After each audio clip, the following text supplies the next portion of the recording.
we are going to talk about one card in the Tarot, which is very interesting because it is a card who has a counterpart in the real world.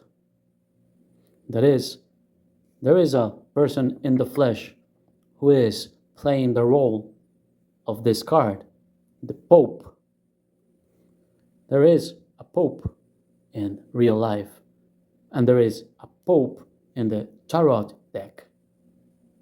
You see, there are other cards like the Star, but who is the Star in real life? Maybe Lady Gaga nowadays.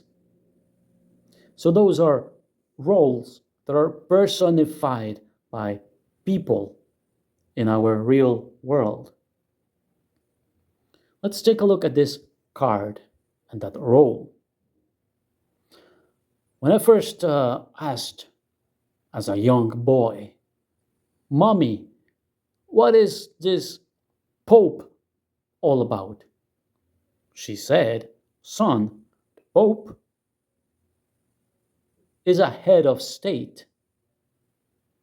He is the head of state of the Vatican. He is like a prince. Furthermore, he, to the people who are in agreement with him, is the representative on earth of Jesus. Historically, this role of the Pope is quite ancient. So we must differentiate from the role and the person. The person, the face, changes, but the role remains. The role of Pope or Pontifex is even older than Christianity. The role of Pontifex was a Roman title. Even Julius Caesar occupied the role of Pontifex. Later on, when Christianity emerged in Europe and became the official religion of the state, because the emperor agreed to that, the Pontifex became the Pope. So the emperor and the Pope worked together. Furthermore, it was the Pope who blessed the emperor and gave the emperor the authority to rule. They were a team. They needed to be in agreement. This was a political arrangement. The Pope had a connection with the divine. That is, he has a dual role. In one hand, he has some earthly power, but he has some divine related power. So in this card, two powers converge. Earthly powers, bound by time, and divine powers, which are eternal. The Pope himself may change, but the role stays the same. The person comes and goes, but the figure of the Pope stays and has stayed for over 1,000 years now. Now, in the Rider-Waite Tarot, the Pope, here, number 5, number 5 of the major arcana, has changed the name to the Hierophant. Is no longer le Pape, is no longer the Pope. He is another figure. Here in the Tarot Español, we see the same figure, but he is nonetheless called the High Priest, as if he were some pagan priest and not the Pope, like in the Tarot de Marseille. Furthermore, in this type of Besançon Tarot, again number 5 of the major arcana, this is not a pope, this is not a high priest or a hierophant. This is Zeus, the Greek god. Why? Because people who made these tarots didn't want to offend the church, the Roman Catholic Church. The Pope is exclusive to the Roman Catholic Church. So, here the Pope in these tarots is changed, is replaced with the Hierophant, the High Priest, or Zeus. Another interesting thing the Tarot de Marseille has is the figure of la Papesse, the Popess. It's very interesting. If there is a Pope who is a man, there is a Pope who is a female, right? It's only natural. As in many species in nature, the male and the female, the Pope and the Papess, right? If there is a Pope, why would he be alone? There needs to be a Papessa, a female Pope. Wouldn't that make sense? However, historically, the Papessa, the female Pope, did not exist.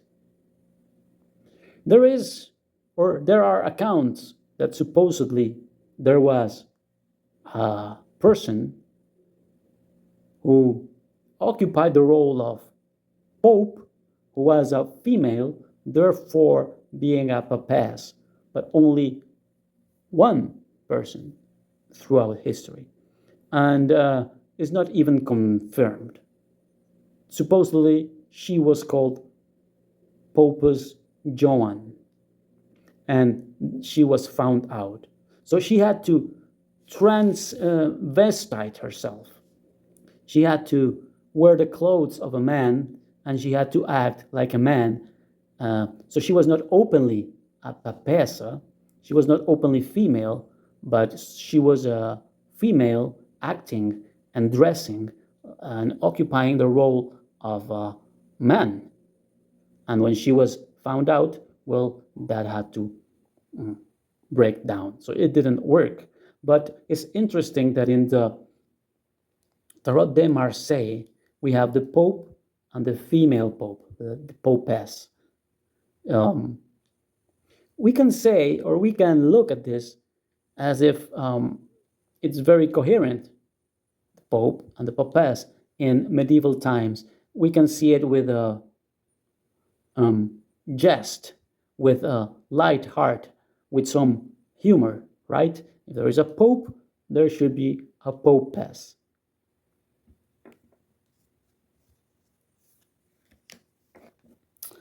The whole issue with the Pope and the Hierophant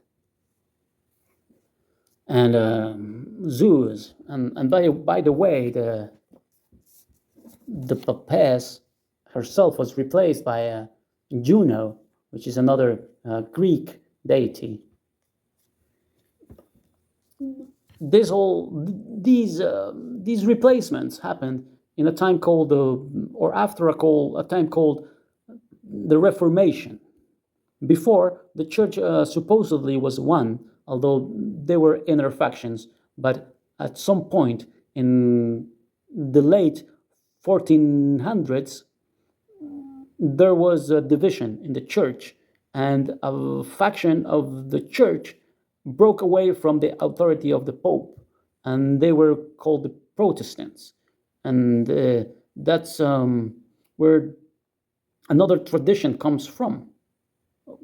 So they decried or they denied the authority of the Pope. So this figure, the Pope, had uh, detractors, had a revolution he had to face. He had an opposition.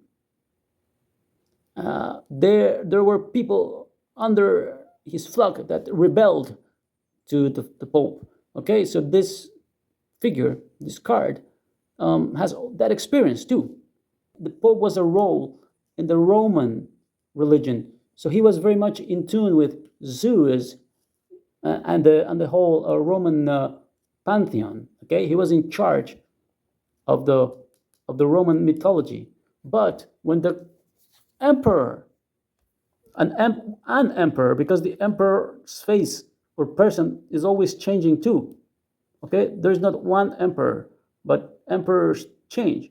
First, there is Augustus, then there is Tiberius, then there is Claudius, and Caligula comes, and then he gets killed. Then there's Nero, and he gets killed, and another guy comes. So the face is always changing, but the title stays.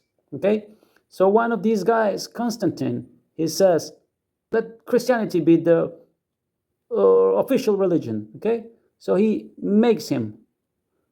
He was already existing because there was a role, but he says, okay, now you're not a pagan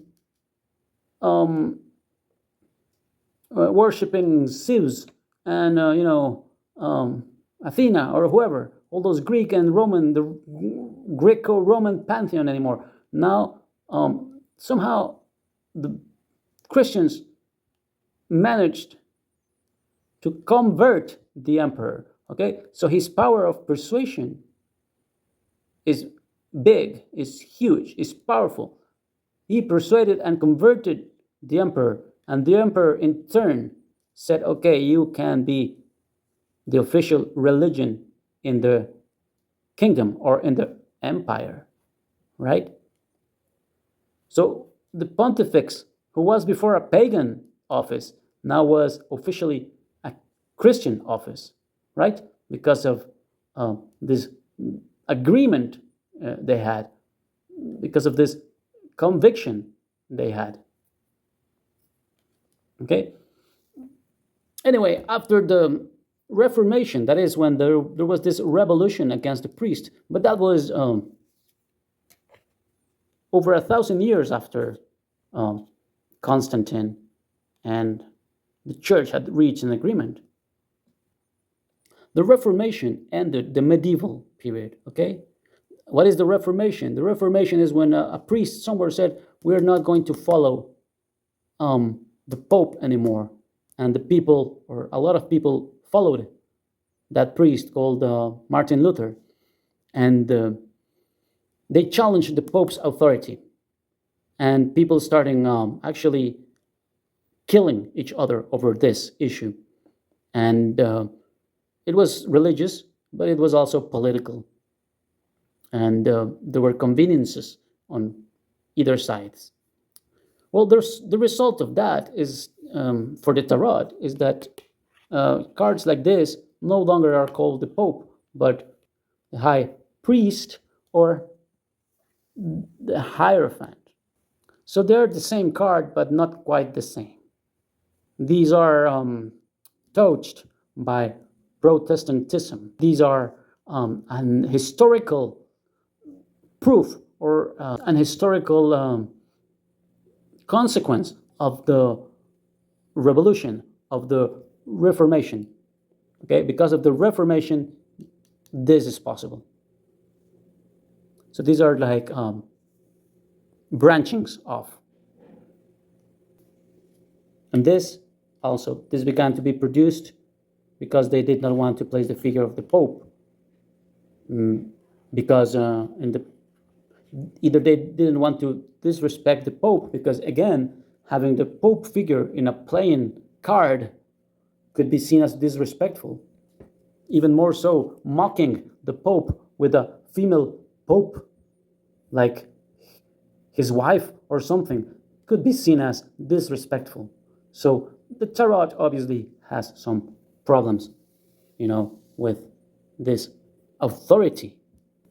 Well, talking about authority and power, we need to introduce another character. We are going to introduce another monk, and that is him, the hermit. Maybe they are both the same age. They could be the same person. What I mean to say is that they are like um, parallel lives, as if at some point of his life, one chose one path and became a pope, and the other chose a path and became the hermit. When they were young, they both had a calling. They both had a spiritual calling, a calling from above. They both heard the call from the judgment, and they arose and they said, yes, I want to devote my life to spirituality. Both of them. They heard the trumpet. They are both wise men, devoted to wisdom, to their cause. But the Pope is always within the dogma, and the hermit is alone. The Pope is social. The Pope has the riches and the emblems. Look at this crown with the jewels. The hermit, he is not pursuing any worldly fancies or richness. He's pursuing wisdom. But the Pope is pursuing wisdom too. They're after perhaps the same thing, only on different paths. What is different between the Pope and the hermit? The hermit went for himself. The Pope went in a structure. The Pope yielded to authority, to power, to the previous Pope on top of him. The hermit, he wanted to pursue his spirituality on his own. The Pope yielded, needed the structure, needed somebody, another Pope, to tell him what to do, the rules he must follow. And one day, he himself became the Pope. The hermit, he went to the desert. He meditated. He was on his own. He rejected power. So he is all about power, giving in to power, to authority, and ultimately becoming that authority. That is, being a link in a chain, a step in a ladder. The hermit, no, he is all for himself, for freedom. He did not want to submit to the power of the capital, of the metropolis of Rome. He wanted to be by himself in his abbey, in his monastery. So he is a monk studying, carrying the lantern of faith, of knowledge. But he must give some things. He cannot have those riches, that recognition, that authority to dispose and say to the others, to the young, go and do this, go and do that, like the Pope can. His path is individual. He is powerless in a society. He is alone. He is the hermit. He is poor. His only power is his own inner wisdom, is himself, is his experience. His power is all that backs him. The church, the prestige, the doctrine, the money, the wealth, the symbols, the tradition. Are we understanding better the card now?